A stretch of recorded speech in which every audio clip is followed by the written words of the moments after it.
రంగారెడ్డి జిల్లా సమీకృత కలెక్టర్ కార్యాలయంలో జరిగిన ఉపాధ్యాయ దినోత్సవ వేడుకలకు తెలంగాణ ప్రభుత్వ చీఫ్ విప్ డాక్టర్ పట్నం మహేందర్ రెడ్డి ముఖ్య అతిథిగా హాజరయ్యారు. ఈ కార్యక్రమంలో మొత్తం 159 మంది ఉత్తమ ఉపాధ్యాయులు మరియు ఉత్తమ ఎంఈఓలకు సన్మానం జరిగింది. ఈ కార్యక్రమంలో ఎమ్మెల్యేలు రంగారెడ్డి, కాళే యాదయ్య, ఎమ్మెల్సీలు ఏవిఎన్ రెడ్డి, దయానంద్, అధికారులు, అదనపు కలెక్టర్లు హనుమంత్ రెడ్డి, శ్రీనివాస్, డిఈఓ సుధీందర్ రెడ్డి, ఉపాధ్యాయులు పాల్గొన్నారు.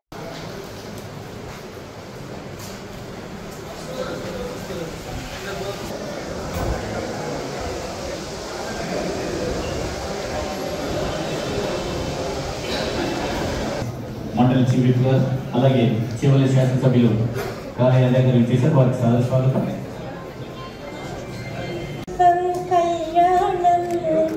ఆరోగ్యం ధన సంపదః శుభం కురుత్వం కళ్యాణం ఆరోగ్యం ధన సంపం జ్యోతిర్నమో.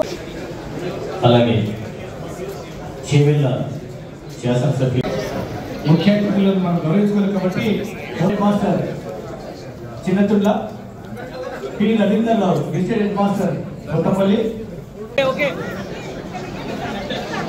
Yes Ravinder, Manchukonda Padma madam, Gunavathi Laxman Naik, Satyanarayana.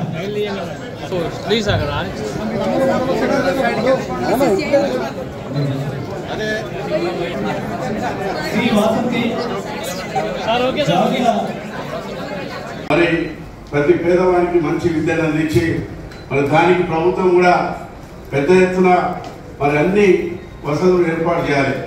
మరి టీచర్లకు కూడా మరి ఇక్కడ స్కూల్లో ఉన్నటువంటి పరిస్థితులు అన్నీ కూడా బాగుండే విధంగా గవర్నమెంట్ చూడాలి. కాబట్టి ఈ మధ్యకాలంలో కూడా రేవంత్ రెడ్డి గారు మేము కూడా రెసిడెన్షియల్ స్కూళ్లకు పెద్ద ఎత్తున నిధులు ఇచ్చి అటు మరి షాద్నగర్ కానీ మరి కాళే యాదవ్ మేమంతా కూడా మైనాబాద్లో ఆయన ముఖ్యమంత్రి గారు వచ్చి కోట్లాది రూపాయలు ఇచ్చి పేద విద్యార్థులంతా కూడా ప్రైవేట్ స్కూల్లో ఏదైతే పోవాలని చెప్పి అనుకుంటారో ప్రైవేట్ స్కూల్ కాకుండా గవర్నమెంట్ స్కూల్ ఏదైతే మరి ఉపాధ్యాయులు చెప్తున్నారో మరి చాలా మరి ఈ మధ్యకాలంలో కాంపిటీషన్గా మరి గవర్నమెంట్ స్కూల్లో జాయిన్ అవుతున్నారు. ఇలా రెసిడెన్షియల్ స్కూల్ అయితే చాలా మంది మాకు ఆ రెసిడెన్షియల్ స్కూల్లో టీచర్లకు చెప్పాలి, అక్కడ ఉన్నటువంటి వాళ్ళందరూ చెప్పాలి, మాకు సీట్ కావాలని చెప్పేసి మా దగ్గరకు వస్తుంటారు.